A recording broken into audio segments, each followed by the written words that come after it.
Faria from Bangladesh. I know that not calling the politics kafir nullifies one's Islam. Now there are, as I live in Bangladesh, I used to watch Bollywood movies. There are uh, Muslim actors who married Hindu women in Hindu way. They follow Hindu religion, also Muslim religion, and they they celebrate the festivals. Their wives are Hindu, but they don't consider their marriage as haram. Now, I want to know, if I don't consider them as kafir, will I be a kafir or not? I don't understand. Okay, your question is very clear. Am I obliged to go and label people, whether they're kafir or not, based on their lifestyle? This is your question. And unfortunately, you have a lot of issues. Number one, it's your sin to watch such Bollywood stars. It's your sin to follow up, I don't know what it's called, TMZ or whatever, programs that talks about their lives. It's your sin that you keep on digging in their lifestyle. You should be a proper Muslim and stay away from all of this. Let this be aside. It's not our main concern. What is our main concern? I have an option, either to say that this actor who's married to a Hindu actress or a woman who has idols in his home, who has this and that, and he says, it's up to my children whether to grow up Muslims or Hindus.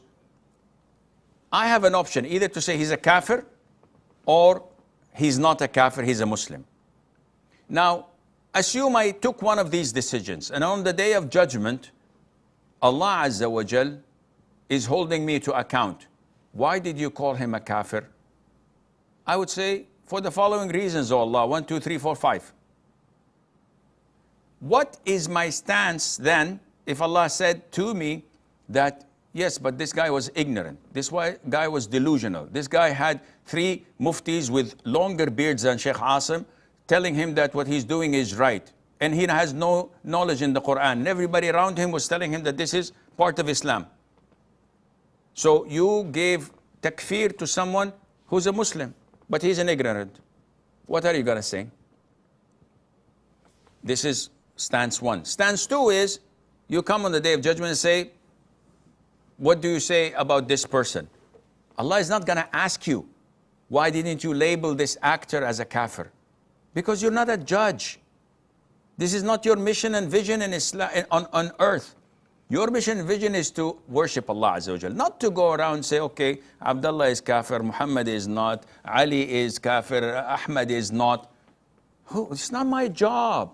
I'm not the religious police.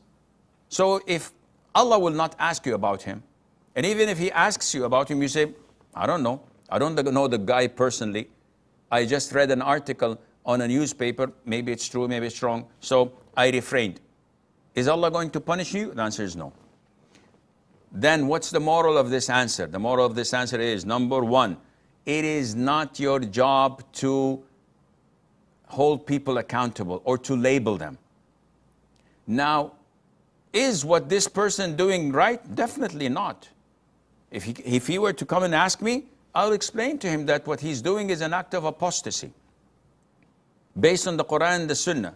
But he doesn't know me. He doesn't care about me. I don't care about him. So mind your own business, first of all. Second of all, third of all, who's counting? I don't know. The third point or the fourth point or whatever is that a lot of the Muslims take this one of the nullifiers of the 10 nullifiers of Islam, and they say who does not label a kafir as a kafir is a kafir. And they start whispering to themselves and getting these OCD intrusive thoughts. What are you guys doing? You're killing yourselves. Said, oh, we found this in one of the 10 nullifiers of Islam. But it's not practiced as you think it is. In order to label someone as a kafir, there are conditions that must be fulfilled. If they're not fulfilled, he's not a kafir. And there are obstacles that must be eliminated. If they're not eliminated, he's not a kafir. Have you done this exercise? Nope. So you're just shooting from the hip and classifying people to be, yeah, Sheikh, but he's married to a Hindu. It's none of your business. You don't know why he married her. You don't know if he knows it's haram or not. Therefore, I advise my brothers and sisters to stay away from giving takfir to people. It's not your job.